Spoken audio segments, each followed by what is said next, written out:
Okay, hi everyone, this is SmithyQ, SmithyQ.com, and I'm back with another video analysis. This one's going to be nice and quick. I reached into my vault and I picked out one of my favorite games and one of my simplest games to really show, well, simple chess. How sometimes just playing the simple, obvious, not even thinking moves can just lead to really good positions. Of course, it helps when your opponent makes certain mistakes. Before we go on, let me just again mention it's March 2018 when this is being recorded, and until the end of the month, if you send me a game, whether it's in the comments or on my blog, SmithyQ.com, or on chess.com, however, if you give me a game, I will analyze it. And that's until the end of this month. So, let's jump in. We were both rated approximately 1800 at the time, give or take. My opponent, his name was John, and I was black in this game. We're going to look at it from White's perspective. This game is very interesting to me because we split our games roughly 50-50. You know, I won some, he won some. This game, I won, and it seemed inevitable. It seemed like he never had a chance, which was incredible. And this is the game which really got me to dig deep into certain positional ideas. Because I used a lot of... I didn't realize I was doing it, but I did. Let's take a look. So I was black. My opponent played knight f3, and then I played c5. This was just the opening I did. I played every chance I could, and we reached this position, which I believe is a semi-terrash. My opponent now, he wastes a little bit of time, so he played bishop e2. I was able to capitalize. I took, and then he took, and I took this pawn. And White's going to be left with an isolated pawn at this point, which can be weak. In this position it likely is because White had to waste a bit of time. He moved his bishop twice to get here. Whereas in the Queen's Gambit Accepted, for instance, it would have got there in one move. My opponent, he didn't want to get an isolated pawn, so he took with the knight. But then after my knight, well, he took with his queen, and then my queen, and then he ended up getting the isolated pawn anyway. And now it's even worse because he has no queen and his one knight was exchanged. And of course, the main strategy against an isolated pawn, or against pawn weaknesses in general, is to trade pieces.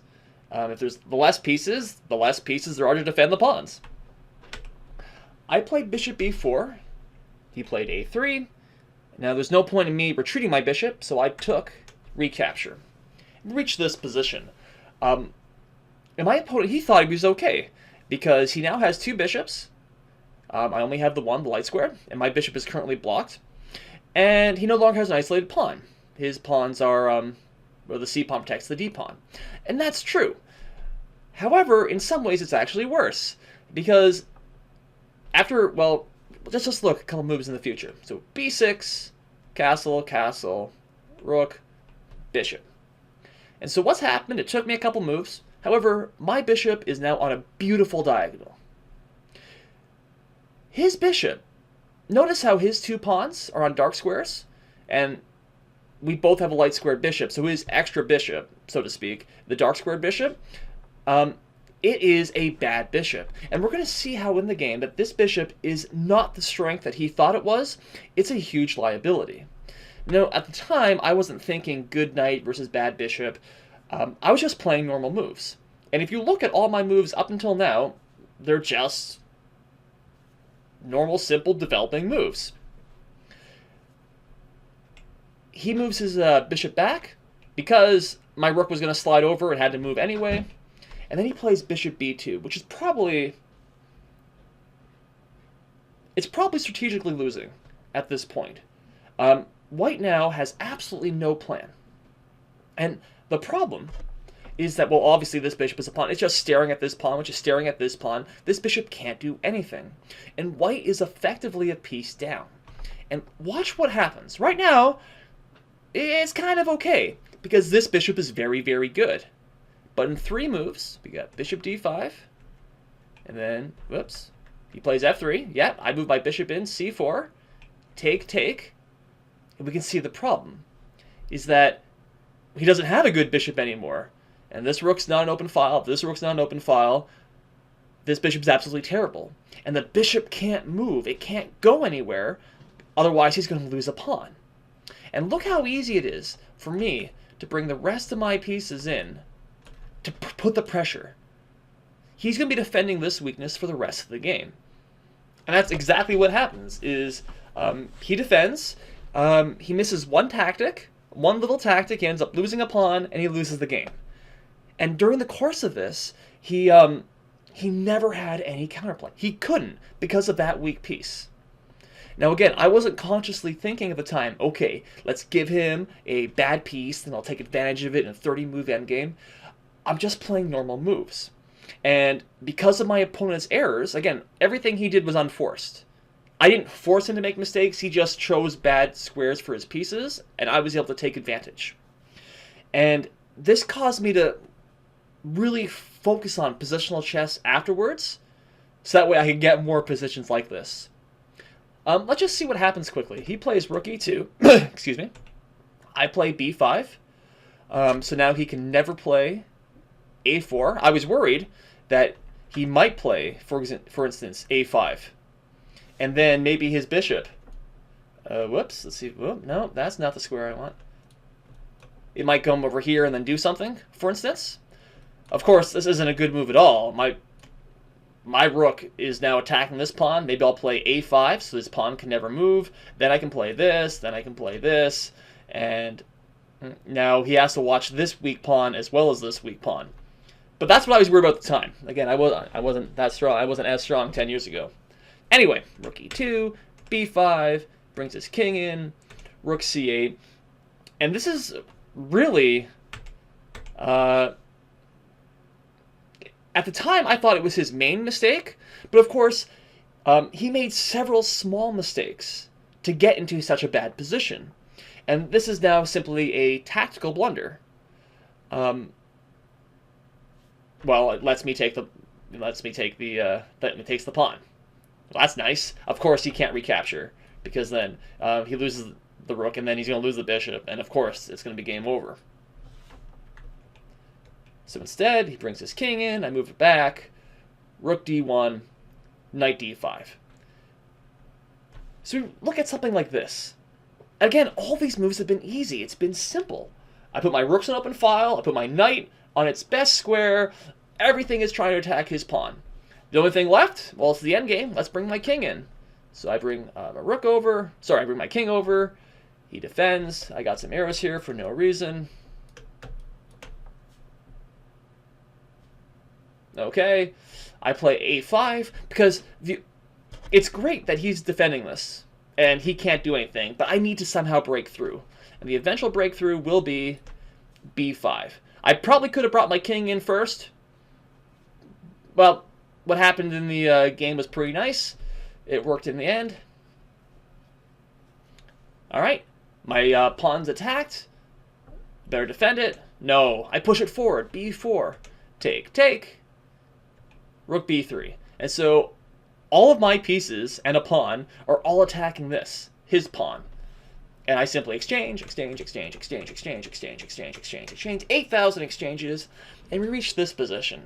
And what's funny, or it's funny after the fact, I suppose, is that it was here where I thought the longest in this game.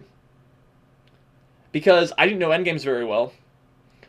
I knew that, well, I'm a pawn, so I should be winning, but how do I actually win it? What do I do? The idea is actually really simple, and I was able to figure out in the end. Had I simply studied like the basics of the basics of king and pawn endgames, I would have known it's really simple, is that we're going to play e5, we're going to play f4, and we're going to push this pawn. We know it has to be the e-pawn because he doesn't have an e-pawn. Again, I have 4, he has 3, we each have an f-pawn, we each have a g-pawn, we each have an h-pawn. He doesn't have an e-pawn. And so if we push the e-pawn, like I did in the game, we try and push that pawn as far as it can, and eventually he's going to have to do something to stop it, and then I'm able to win the rest of his pawns. And we'll see this is exactly what happens. He brings his king over, I move my f-pawn as well, bring my king closer, e4. Again, if you can push the pawn, you do it. Take. He moves his pawn. I move my pawn. Now he can't move either of his kingside pawns. He goes back, I move forward, and here's actually where he resigned. And it's a really simple thing. Doesn't matter where he moves his king. I'll push my pawn. He's got to do something with his king. He's got to do something with his king. And now we can see it's really simple. I'm just going to win these 2 pawns. And then that's game over from here. So what's funny, in retrospect, is that in this game, what inspired me about the game was the fact that White had no counterplay. He had absolutely nothing. I had an overpowering, simple position. I didn't have to do anything fancy. I played normal moves. I let my opponent make mistakes, and I was able to take advantage. I won. Yay! And my takeaway was, let's study positional chess to get that more. My takeaway was not, holy cow, it took me 15 minutes to win a simple king and pawn endgame. But way back here, maybe I should study endgames. And I didn't. And honestly, over the last, 10, 15, however long it's been, I've never really studied endgames in any depth. And so what's going to happen, this is sort of a preview of what's to come on this channel, is I will be studying endgames deeply. My plan is to go through 100 Endgames You Must Know by Jesus de la Vela. I believe that's how you say his name. I'm not sure. Anyway, I'm going to go through that. I'm going to really focus on endgames. And then I'm going to try and learn more. I'm going to try and possibly put more endgame analyses in my videos going forward. Because if you look at my other videos, my openings are okay. Middle game, I go into really good depth. Endgames, I don't really know what to say. Okay, I now know how to win something simple as this. Right, my endgames are a bit better than back then, but they're not as good as they could be. So just as a heads up, there'll be more endgame focused stuff in the coming months as I hopefully get better and I address my biggest chess weakness. At the same time, if you ever want a topic for me to discuss, or a game to analyze, again, this is the best time to do it. Leave a comment, let me know, and I'll see what I can do. Otherwise, this is nice and simple, it's short, and maybe, again, not the most interesting game, but a game that really inspired me, that eventually made me become the positional player that I am today. So that's kind of cool. So again, SmithyQ, SmithyQ.com. Comment, tell me you like, tell me you didn't like, that's great. Every video helps me get better, right? Thanks for watching. Thanks for listening. Bye for now.